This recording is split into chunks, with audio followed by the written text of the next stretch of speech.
Hello guys, मेरा नाम रजनीश कुमार है और एक बार फिर से स्वागत है आप सबका मेरे इस यूट्यूब चैनल में। तो आज आप सबके सामने मैं एक बार फिर उपस्थित हूँ एक नए टॉपिक, एक नए कंसेप्ट के साथ।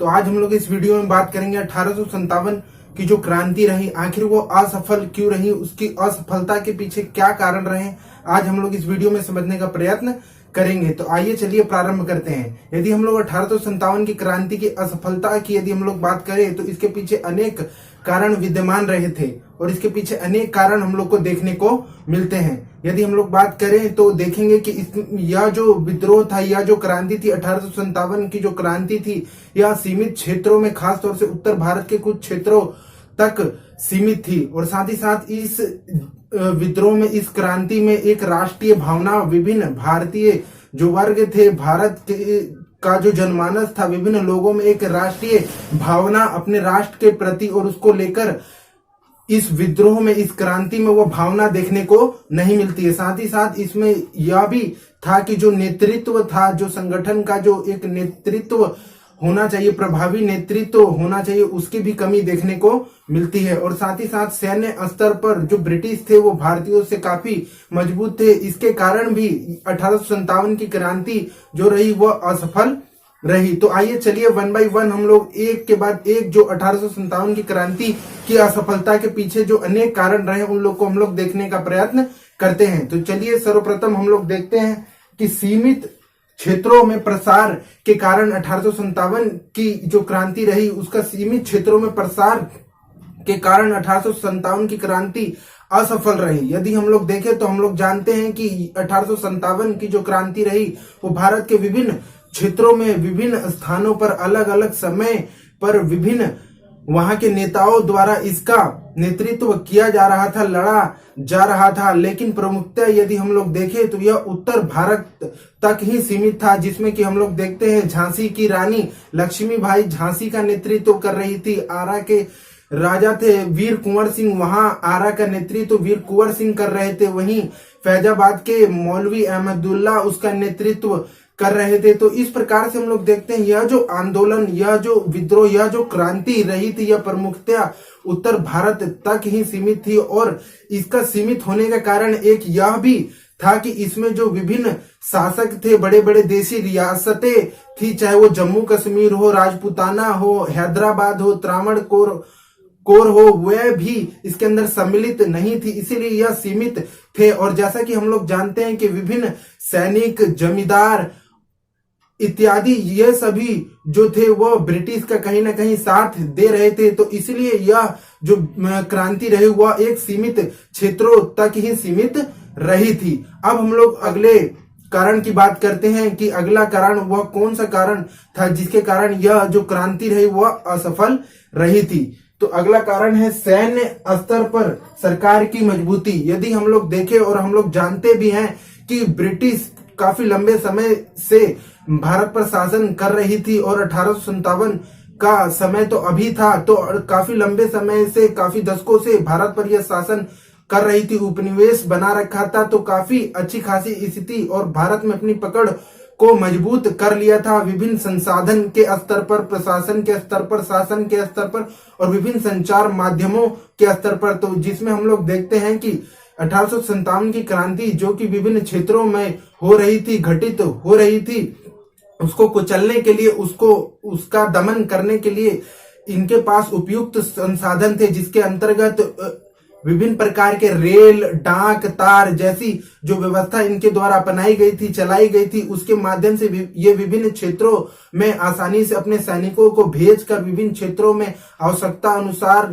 जाकर खुद ब्रिटिश अधिकारी नियंत्रण के माध्यम से विभिन्न प्रकार के जो ये विभिन्न क्षेत्रों में जो विद्रोह हो रहे थे उसका दमन करने का प्रयत्न करते थे और आसानी से दमन कर दिया करते थे। और यही कारण था कि विभिन्न प्रकार के संसाधनों के माध्यम से इस क्रांति को कुचल दिया गया। और साथ ही साथ भारत में देखे तो वहीं पर भारतीय सैनिकों में देखे, भारत का यदि हम लोग बात करें, अगर विद्रोहियों की बात करें, भारतीय विद्रोहियों की, तो उनमें इस तरह का संसाधन और आधुनिक स्तर के शस्त्र अस्त्र नहीं थे। और वहीं यदि हम लोग ब्रिटिशर्स में देखें, अंग्रेजों में देखें, तो उनमें एक से एक महारथी और उच्च अधिकारी हुआ करते थे, जैसे कैंपबेल, लॉरेंस, निकोलसन जैसे ये महान सैन्य कमांडर थे जिनके नेतृत्व में विभिन्न क्षेत्रों में सेना का कमान संभाले हुए थे। और 1857 की क्रांति में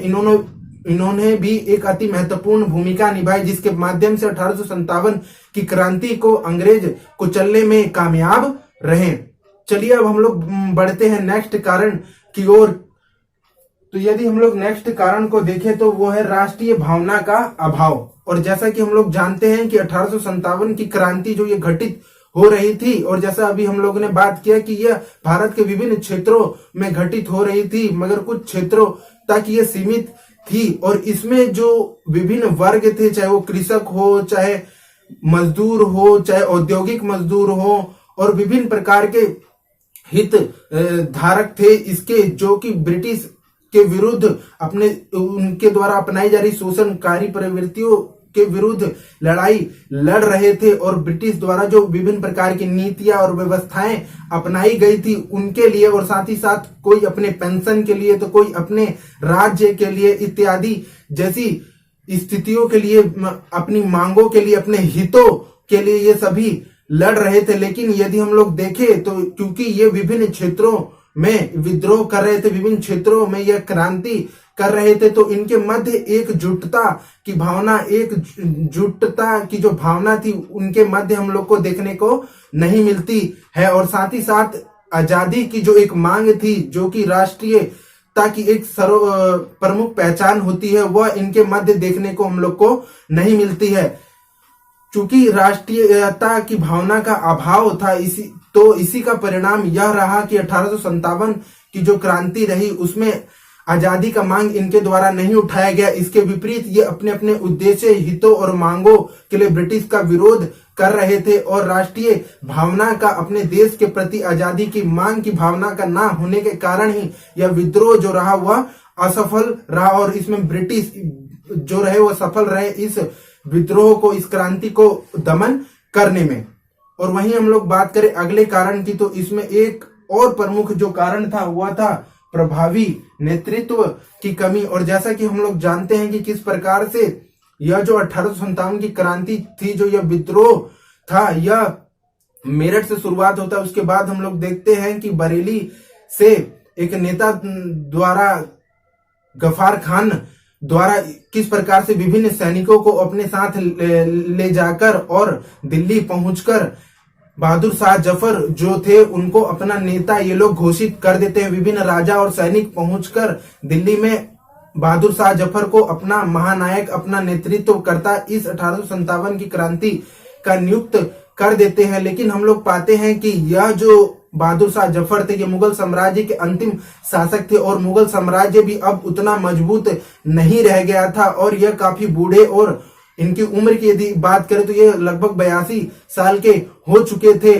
और कहीं ना कहीं हम लोग देखें तो यही परिणाम था कि एक कुशल और प्रभावी नेतृत्व ना होने के कारण जो ब्रिटिशर्स थे, जो अंग्रेज थे, उनके द्वारा इस विद्रोह को दबाने में काफी सफलता मिली। और एक अखिल भारतीय जो नेतृत्व होना चाहिए था वह भी नहीं था, क्योंकि ये जो भी हितधारक थे, जो भी वर्ग था भारतीय जनमानस का, वो सभी अपने अपने हितों के लिए विभिन्न क्षेत्रों में लड़ रहे थे, ना कि किसी एक स्थान से उनका संचालन, नियंत्रण हो रहा था। तो जब एक स्थान से इनका संचालन, नियंत्रण इनके ऊपर नहीं रखा जा रहा था केंद्रीय स्तर पर, तो इसी का एक परिणाम यह भी था कि अखिल भारतीय स्तर पर एक जगह, एक सेंटर के स्तर पर नेतृत्व ना होने के कारण भी यह जो विद्रोह रहा यह असफल रहा।